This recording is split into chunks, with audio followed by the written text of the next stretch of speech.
Konnichiwa दोस्तों, ये है इज़ू पेनिनसुला। पहाड़, समुंदर और शांति तीनों का मस्त कॉम्बो।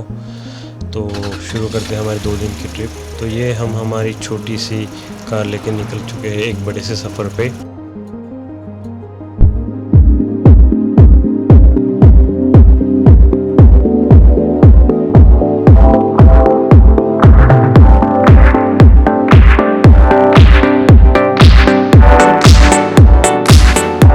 तो शिजुका प्रीफेक्चर में आता है इज़ू पेनिनसुला, कुछ टोक्यो के साउथ वेस्ट में होता है। तो हम सुबह 9 बजे निकल गए थे बड़े से जज्बे के साथ, लेकिन गोल्डन वीक चल रहा है तो काफ़ी टाइम लगा हमको। 12 बजे तक हम टोक्यो से बाहर ही नहीं निकल पाए।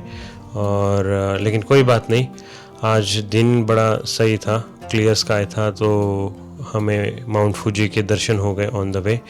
और ऐसा काफ़ी रेयरली होता है, साल में बहुत कम बार इनके दर्शन होते हैं। Yeah, boy. फिर आगे ये रेड स्पोर्ट्स कार हमें जूम करते हुए निकल गई और आगे जाके पता चला कि कोइंसिडेंटली ये भी वहीं पे जा रहे दाइकोकुपी है। ये एक पार्किंग एरिया है जो योकोहामा के पास आता है और जापान के सबसे फेमस कार मीटअप स्पॉट्स में से एक है। यहाँ पे modified cars, bikers, racing enthusiastic सब यहाँ आपको मिलेंगे। वीकेंड में यहाँ पे तो एकदम नेक्स्ट लेवल की वाइब होती है। ये कुछ कार्स हमको दिखी थी वहाँ पे। चीज़ ने दिल जीत लिया, हाइट भी छोटी, वॉशरूम भी छोटे बच्चों के लिए। दाइकोकुपी का पैनोरामिक व्यू, ऐसे कुछ ब्रिजेस है इन एंड आउट के लिए। और ये डाले अब टनल में से हम रॉकेट बन के निकले।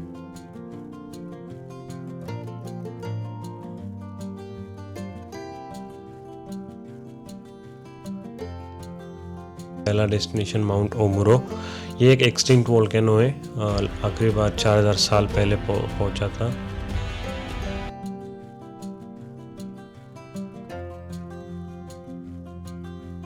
यहाँ आके पता चला कि एक लंबी चौड़ी क्यू है स्नेक जैसे जिगजैग में।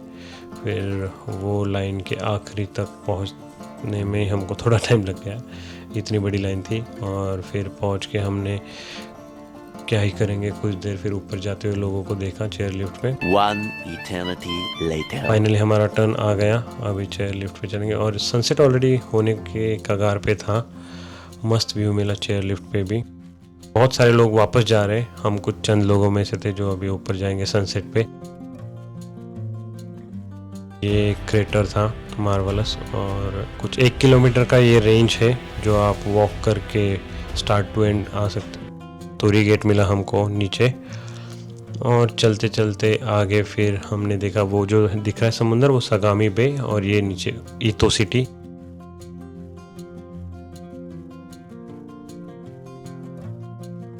ये माउंटेन कुछ 580 मीटर अबव ग्राउंड लेवल है। अगर आप देख रहे होगे तो ये क्रेटर के अंदर नीचे एक जो लाल घर दिख रहा है, तो वो एक आर्चरी रेंज है। तो हाँ, आप क्रेटर में आके भी तीर मार सकते हो। और ये कुछ आइडल्स थे ऑन द वे। फिर डे 2 की शुरुआत होती है। सुबह सुबह 6 बजे उठ गए थे, और यहाँ पे फिर ये जापानीज़ एयरबीएनबी था हमारा, और 4 लोग थे हमारे, तो कुछ 17,000 येन हमारे लगे थे। तो काफ़ी चीप मिला था, लास्ट मोमेंट पे जो मिला वो ले लिया था हमने। और ये कुछ शेयर्ड एरिया है, वॉशरूम और किचन ये सारा। और ये है गिंकान एंट्रेंस, वहाँ पे काफ़ी एडवर्टाइजमेंट पैम्पलेट्स वगैरह थे, आजू बाजू आप क्या एक्सप्लोर कर सकते हो वो सारे एरियाज़। फिर आगे हम एक जगह ऑन द वे रुक गए, वहाँ पे मस्त लाल ब्रिज था, तो वहाँ पे ट्रेन वगैरह देखी, शांत सा माहौल था, पानी की आवाज़ आ रही थी, मज़ा आ गया। फिर ऑन द वे हमको ये नानादारू लूप ब्रिज मिला, इंजीनियरिंग मार्वलस, बहुत ही यूनिक ब्रिज है ये। हम पहुंच चुके हैं अपने आज के पहली डेस्टिनेशन पे, कावाजू नानादारू, मतलब कावाजू के 7 झरने। नाम बड़ा पोएटिक है उसका, और सीन भी आगे दिखाऊंगा, वो भी पोएटिक है। और ये झरने इज़ू पेनिनसुला के साउथ में कावाजू रिवर के आसपास है। और ट्रेल पे चलते जाओ तो एक एक करके ऐसे 7 वाटरफॉल अपन को अलग अलग मिलते जाएंगे। टोटल ट्रेल कुछ 1.5 किलोमीटर की है। तो ट्रेल के स्टार्ट में ही ग्रीन फॉरेस्ट जैसा माहौल था।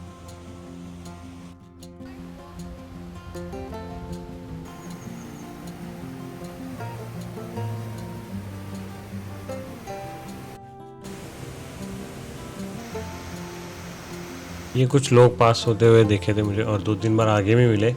और ये कुछ एडवेंचर वगैरह करने आए होंगे। मैंने डिटेल में देखा नहीं, लेकिन एडवेंचर एक्टिविटी वगैरह होती होगी। नेक्स्ट टाइम ट्राई करेंगे वो भी। और यहाँ पे आप ओवरनाइट स्टे के लिए भी रुक सकते हो, प्रोविज़न है।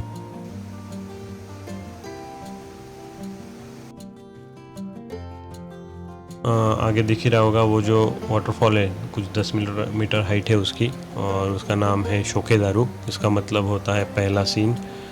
यहाँ पे पानी तो गिरता ही है, लेकिन उसके साथ एक और चीज़ गिरती है, लोगों के दिल, क्योंकि ये स्पॉट फेमस है ब्रॉन्ज स्टैचू के लिए। एक लड़का और लड़की डांस कर रहे हैं वहाँ पे, उनका स्टैचू बनाया गया है। और ये स्टैचू इंस्पायर्ड है एक मशहूर जापानीज कहानी, जिसका नाम है इजुनो ओदोरिको, यानी द डांसिंग गर्ल ऑफ, जिसे लिखा था नोबेल प्राइज विनिंग ऑथर ने, यासुनारी कावाबाता ने। कहानी में एक स्टूडेंट और एक ट्रैवल करने वाली डांसर मिलते हैं, और वो यही जगह है इजू में।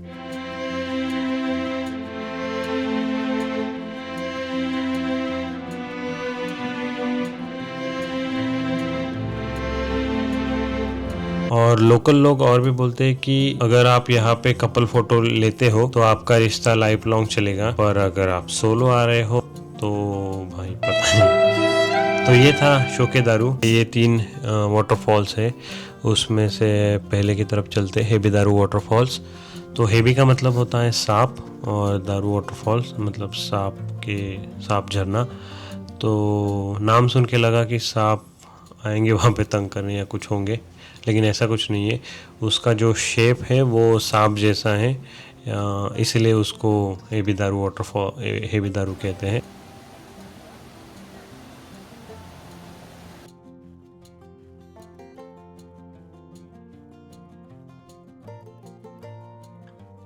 और उस एबी दारू का अगर आप टॉप से व्यू देखोगे तो वो कुछ ऐसे आता है, ऊपर से पूरा मतलब सांप जैसे ऐसे जिगजैग होके नैरो सा, बड़ा नैरो वाटरफॉल है। तो यहाँ मैंने देखा आगे कुछ प्लांट्स थे और उनमें प्राइस टैग लगे हुए थे, लेकिन आजू बाजू कोई इंसान था नहीं कि जो उसे बेच रहा हो। बस वो बैग थी कि आप वहाँ पे लिखा हुआ भी था कि पैसे डालो जितने भी अमाउंट है, और प्लांट उठा के बैग में लेके जा सकते हो। तो ये ट्रस्ट पे चलता है। और ये है कामादारू वाटरफॉल, एक सिनेमैटिक वाटरफॉल था। कामा मतलब आयरन पॉट जैसे होता है, तो उसका बेस ऊपर जो है वो आयरन पॉट जैसे। अगला वाटरफॉल एबी दारू। एबी का मतलब श्रिम्प या फिर झींगा होता है, तो झींगा वाटरफॉल। तो इसका नाम सुन के तो ऐसे लगा कि अभी सोया सॉस लेके आओ, और लेकिन ऐसा कुछ नहीं था, लेकिन क्योंकि इसका जो शेप है वो श्रिम्प जैसा कर्व सा है। What the dog doing? तो कवाजू वाटरफॉल्स देखने के बाद हम अगले स्टॉप पे निकल पड़े, लेकिन रास्ते में हमको भूख लगी, तो बीच में देखा तो एक शिमोदा सिटी प्लेस है जहाँ पे एक इंडियन रेस्टोरेंट था। तो वहाँ पहुँच गए, गाड़ी पार्क की और थोड़ा वहाँ टहले। पता चला कि ये भी काफ़ी टूरिस्टी प्लेस है, काफ़ी एस्थेटिक था ये वाला जो भी लोकेशन था। और अननोइंगली हम एक हिडन स्पॉट पे पहुँच गए। कुछ और ढूंढ रहे थे लेकिन कुछ और मिल गया, और यहीं पे फिर हमने थोड़ी देर, आधे घंटे तक वहाँ बैठे। ये जो नज़ारा दिख रहा है यहाँ पे थोड़ी देर रुके लास्ट डेस्टिनेशन के लिए, एक ऐसी जगह जहाँ समुंदर, लावा और थ्रिल तीनों का कॉम्बो मिलेगा, जिसका नाम है जोगासाकी कोस्ट। और ये जगह ईजू पेनिनसुला के ईस्टर्न कोस्ट लाइन पे है, और ये फॉर्म हुई थी हज़ारों साल पहले जब माउंट ओमुरो फटा था।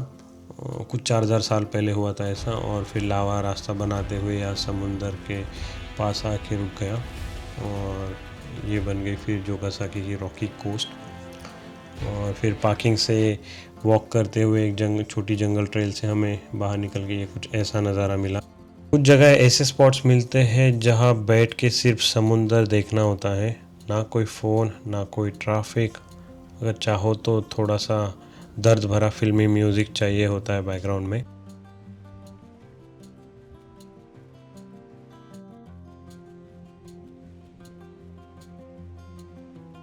तो यहीं पे हमारी ये ईजू पेनिनसुला की 2 दिन की ट्रिप ख़त्म होती है। अगर आपको पसंद आया हो तो प्लीज़ लाइक करो, कमेंट में एक छोटा दिल छोड़ के जाओ, और बताओ कि जोगासाकी कोस्ट में आप किसके साथ आना पसंद करोगे।